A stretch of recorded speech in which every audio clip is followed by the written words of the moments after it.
एक राजा ने अपने सैनिकों को सड़क के बीच में एक बड़ी चट्टान रखने के लिए कहा। चट्टान को बीच सड़क में रखवा कर राजा ने अपने सैनिकों से छुपकर उस चट्टान पर नजर रखने के लिए कहा कि देखना उस चट्टान को रास्ते से कौन हटाता है। लोग उस जगह आते रहे और जाते रहे, लेकिन किसी ने भी उस चट्टान को रास्ते से हटाने की कोशिश नहीं की। उस चट्टान के पास से लोगों के गुजरने वालों में राजा के कुछ करीबी लोग और शहर के बड़े व्यापारी भी शामिल थे, और उनमें से कुछ लोग तो राजा को ही कोसने लगते कि क्या राजा इस चट्टान को भी रास्ते से नहीं हटवा सकता।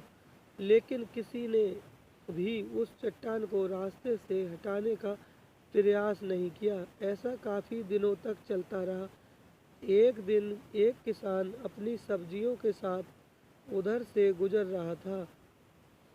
उसने चट्टान को रास्ते में पड़े देखा और सोचा कि सबको इस चट्टान की वजह से कितनी तकलीफ हो रही है।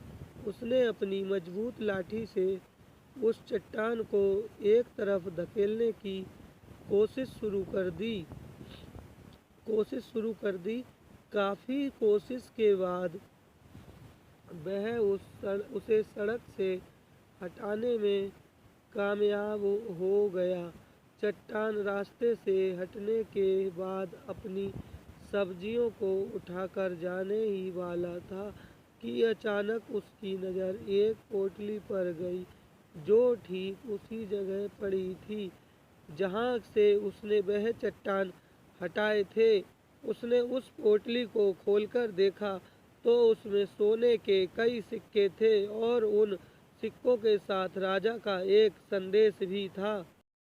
राज इंद्र तक पहुंची। उन्हें बताया गया कि एक तोता है, वह जिस पेड़ पर रहता है उस पेड़ पर एक जहरीला तीर लगने के कारण सूखने, गिरने और खत्म होने के कगार पर आ पहुंचा है, और एक बूढ़ा तोता अभी भी वहां पर रह रहा है और दाना लेकर आता है और वहीं पर रहता है, जबकि उस जंगल में बहुत सारे पेड़ हैं, लेकिन वह उसी पेड़ पर रह रहा है। देवराज इंद्र प्रकट हुए और उस बूढ़े तोते से कहने लगे कि आप बहुत धर्मात्मा हैं, बहुत ही अच्छे मन के हैं, लेकिन आप इस पेड़ को छोड़कर किसी और पेड़ पर चले जाइए, क्योंकि यह पेड़ कुछ ही दिनों में गिर जाएगा। तालाब के पास में बहुत से बड़े बड़े हरे भरे पेड़ हैं, बड़े बड़े कोटर हैं, उन पेड़ों पर फल भी लगे हुए हैं, उन्हें वहीं पर तोड़कर खा सकते हैं, परंतु यहाँ से आप चले जाएं। तोता बोला, माफ़ कीजिएगा, इस पेड़ ने मुझे जीवन दिया है, शिकारियों से मेरी रक्षा की है, हर मौसम में मेरे साथ रहा। ये कोटर मेरा घर है, यहाँ मैं पला बड़ा हूँ। इस पेड़ को मैं छोड़कर कैसे जा सकता हूँ?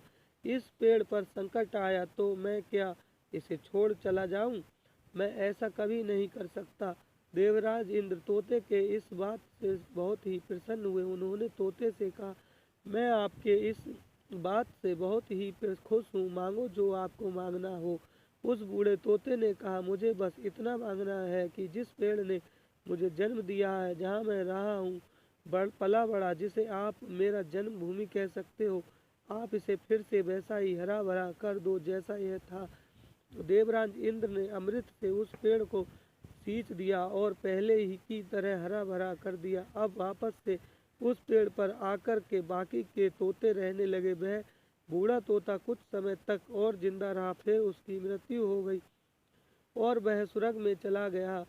यह कहानी हमें सिखाती है कि जब भी किसी इंसान का बुरा दौर आता है तो इमोशनली वह टूटा हुआ होता है, उसे किसी के सहारे की ज़रूरत होती है और किसी की आवश्यकता होती है। अगर आप ऐसे समय में उसे छोड़कर चले जाएंगे, उससे बात नहीं करेंगे, मुंह मोड़ लेंगे, तो आपसे बुरा कोई नहीं, क्योंकि आप किसी के सुख का साथी बने या ना बने।